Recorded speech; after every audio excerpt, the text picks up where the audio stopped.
busy 23, got me feeling way too sweet. Ooh. Welcome to Wrestle Radio Australia for a very special interview with the WWE Heavyweight Champion Bobby Lashley.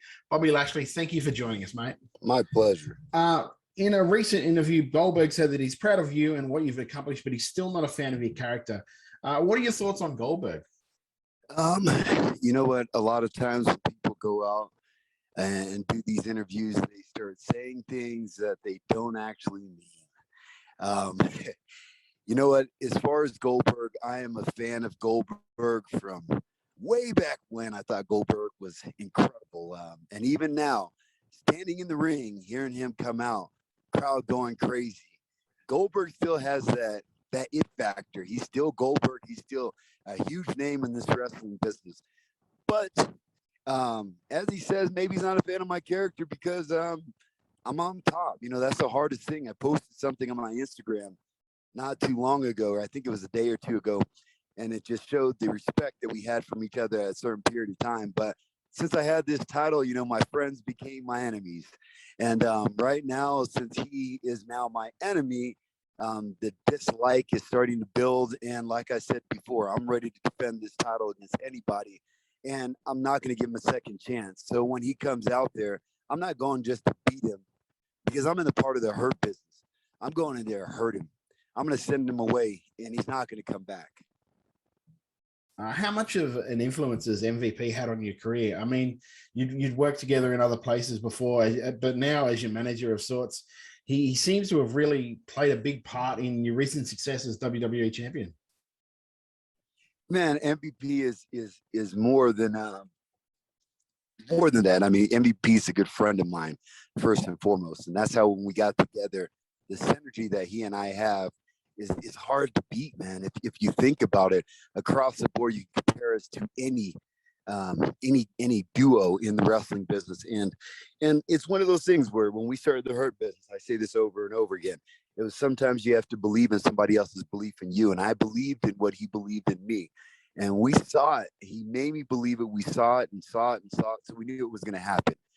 We just had to work towards getting it. And with that being said, I think MVP has the ability to use the Hurt business to bring everybody up to the level that they need to be. You know, we're scouting some other people that we want to bring into the Hurt business. But right now, all the focus is on that WWE Championship. And he was a huge component in me getting that WWE Championship. So how do you mentally prepare for Goldberg? Are you treating it any differently or to any other challenger, or is it just the same old routine that you go through? No way, man. I've been like, this is what I try to tell people all the time. I've been in combat my entire life. I started wrestling back in the 7th grade. When you talk about wrestling, I'm not talking about doing independent promotions. I'm talking about actually doing the amateur wrestling. I went through the amateur wrestling circuits. I fought in MMA. I've done boxing. I've done kickboxing. I've done jiu-jitsu. I've done every form of combat. So the preparation has never changed for me. A lot of people look at some of my pictures right now and they're like, damn, you look the same as you did when you were wrestling in college. You look the same as you did when you were at the Olympic Training Center. You look the same as when you first came in to the WWE. So with that being said, my training has never changed. Of course, this is a big matchup. But is it bigger than Drew?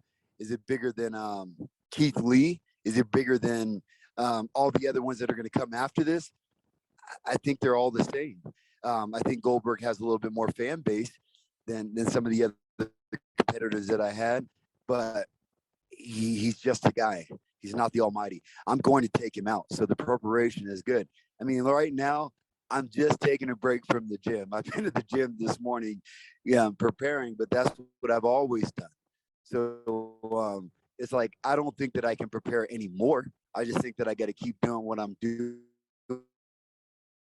because it got me to the dance and it's going to keep that title on me forever. So speaking of like getting ready, what's the transition been like from wrestling to MMA and now back to wrestling? For me, there's no difference. A fight's a fight. You know, the only thing that I had to change is the outward and inward.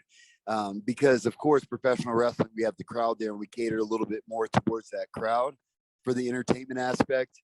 And when you're fighting, you got to be more focused. You got to stay in the game, stay in the fight. And it's not about, putting on the show. It's about getting the job done.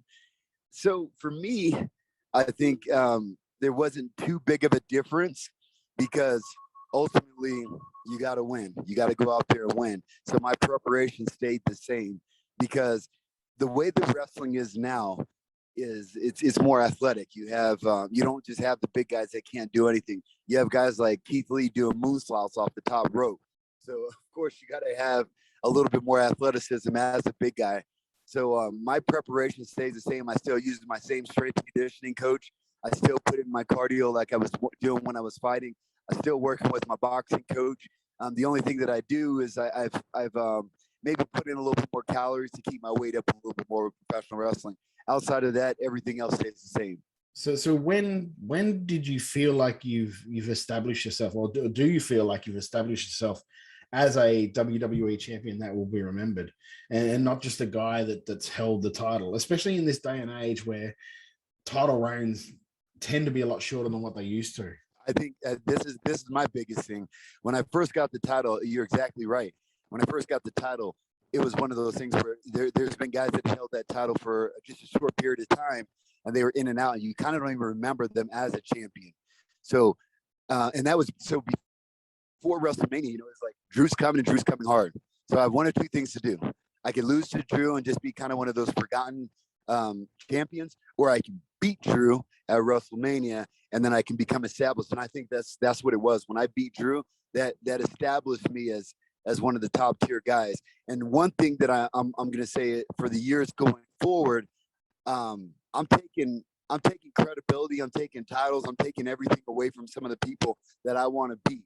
So like you have the Goldbergs, you have some of these guys that come back for just here and there to just go and challenge for the title. I think I'm going to be one of those guys. When I'm retired, whether it's 5, 6, 7 years from down the road, I think I'll be one of those guys that'll be able to come back and be able to defend for that title again, or go after that title again. So I think that's the biggest thing for me, is having the ability to be able to come back afterwards, because I established myself now as a true champion, a true person with that world title that, 10 years from now, you'll see me coming back. You'll hear that Hurt Business music come in, and you'll see me and MVP walk out there. And whenever you hear that, it'll be, oh shit, here he comes. He's back. Now, is your focus in this match to be one of the first people to make Goldberg tap, because he doesn't really do that often? Or is it a case of just wanting to get the win at SummerSlam any way you can? Oh, damn. You know what? I can't change the focus of where I want to go. Right now, Goldberg has gotten to the point of like just sheer pissing me off.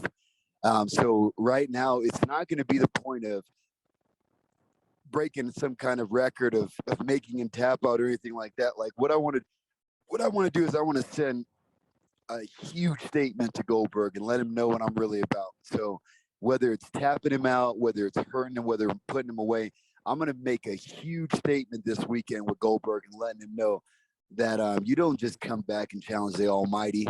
You got to make your mind up. You got to be prepared. And I don't think he's ready for it. So assuming you do win at SummerSlam, of course, you head to Survivor Series after that, and a possible matchup with either John Cena or Roman Reigns.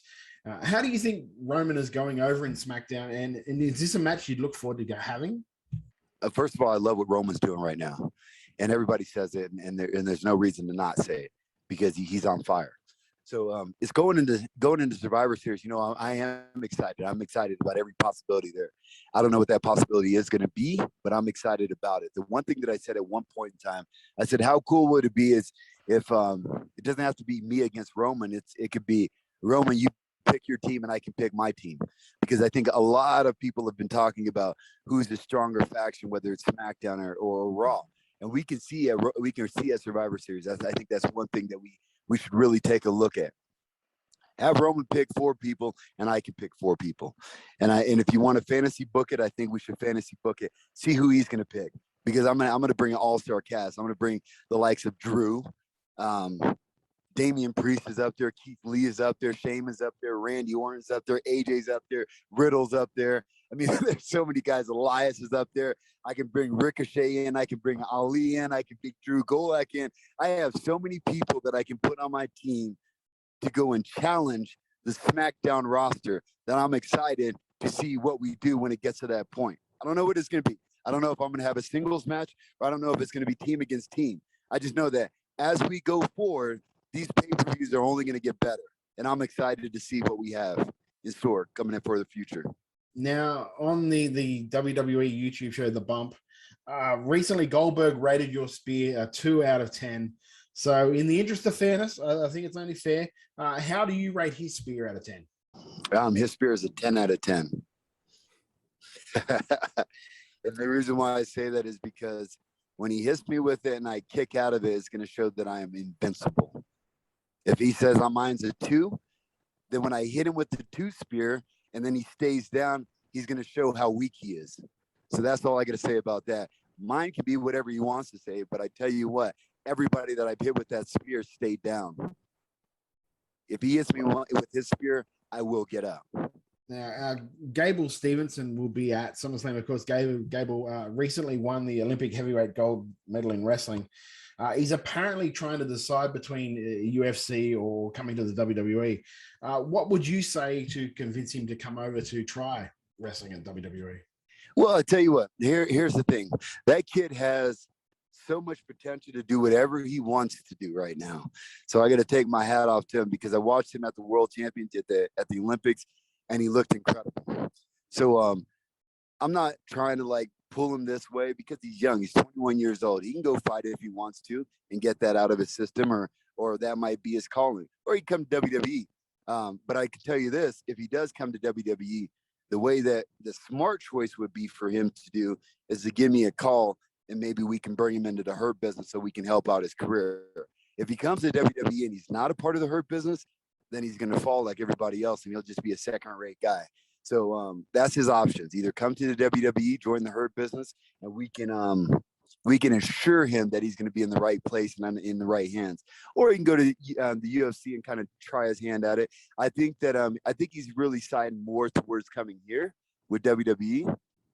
So I'm sure that he knows that he has a potential to come see me, and we can probably help out his career and join the Hurt Business. I'll send something out to him. I might have MVP reach out to him and kind of let him know his options. But that would be the best option for him, is to join the Hurt Business. We'll throw a nice little suit on him, dress him up a little bit, clean him up a little bit, and make him a professional and put a title under him. So again, assuming that you walk out of SummerSlam as the WWE champion, who's next, I guess, is the question, to challenge for that title?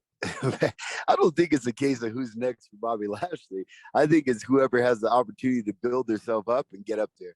I mean, there's a lot of people that are kind of like waiting in the woodworks that you got to kind of keep your eye on. There's a guy that's holding the briefcase that might try to sneak out there and try to get something. So there's that person. And then there's all kinds of people on the roster. I keep listing off the guys on our roster. And the guys on our roster are tough. I'm excited about it because if you look at it, let's start throwing some names out there. You have Randy Orton, that's been sitting there, that's been a multiple-time world champion. You have AJ Styles, multiple-time world champion. You have Riddle with a full head of steam behind him right now. You have Damian Priest with a full head of steam right there, right now. You have Elias that has potential to become a world champion. You have Ali, who has potential to be world champion. You have Ricochet, potential to be world champion. You have a Drew Gulak as a sleeper that's a potential world champion. You have Keith Lee, potential world champion. You have all these guys on this roster. Hell, you have Shelton Benjamin, potential world champion. You have all these guys that have that potential to be a world champion. So I don't know who it's going to be. It depends on those guys. Who's willing to step up? Who's ready to step up? Because that's what it's about in this business. It's about finding your time and taking the best of it. But I think whoever steps up, I think one person they're going to have to get through is Drew, because Drew is that guy that's been dying to get this title back. And I think whoever wants to get the title back, that's the person that they have to beat. So whoever can step up and take out Drew is the person that'll probably have that title shot. And I welcome that person. I beat Drew, so they got to beat Drew in order to get to me. So can you tell us just how was your relationship with Vince McMahon grown since your first run in WWE? I mean, you guys had a feud. You've come from shaving his head and him having to wear a do-rag to now you being one of the faces of his company as a champion. Can you tell us how the relationship between you two have grown or has changed? Well, because you know when I had that feud with Vince and Shane and the whole family, I learned more about the wrestling business. My first run in the wrestling business was amazing. Because if you just think about some of the people that I had the opportunity to get in the ring with, from the Fitz to Fit Finley to Booker T's to JBLs to William Regals, the Umagas, the Big Shows, like all these guys that I had an opportunity to get in the ring with. And then on top of it, being able to be in the ring with Vince McMahon, Shane McMahon, you can't learn more about the business than wrestling and competing and fighting and having a feud with the person that the business is about. And that's Vince McMahon and the McMahon family. So I learned so much from him at that time. And you know what? Vince is not going to get in the ring with somebody that he doesn't have trust for. If he didn't have trust in me, then I would never have the opportunity to have the feud with him. So he gave me that opportunity, and the feud was incredible. When he had the do-rag and everything that we did in that time, I learned so much. And I think at that point in time, he gave me his trust, and I ran with it. So I think right now I always had that trust with him because Vince knows the kind of guy I am. He knows what I'm about. I mean, Vince is the type of person that works his ass off, and it shows from what he's done with the business. And he sees that in me, and he's always seen that in me. I'm that kind of person like that, that just busts his ass. I'm that person that you can put in your company that you always know is going to do the right thing and always go out there and bust his ass and give it 100%. And that's what I've always done. So I think Vince understands that, and I think that's why I'm the champion to this day. Bobby Lashley, thank you for joining us, mate. This year's SummerSlam, of course, is on Sunday. It's different from normal where we have them on a Monday here in Australia. 10 a.m., free for subscribers of the WWE Network, or you can also get it on KO pay-per-view for $24.95. That is it for this episode of Wrestle Radio Australia. Please like and subscribe here on YouTube. Also, we are weekly episodes on YouTube and also Spotify, Stitcher, Apple Podcasts. Anywhere you get podcasts from, we're there as well. Until next time, I'm Todd Eastman, and we'll see you then. Too sweet, put your fangs up. Too sweet, pour another cup. Let's be busy 24.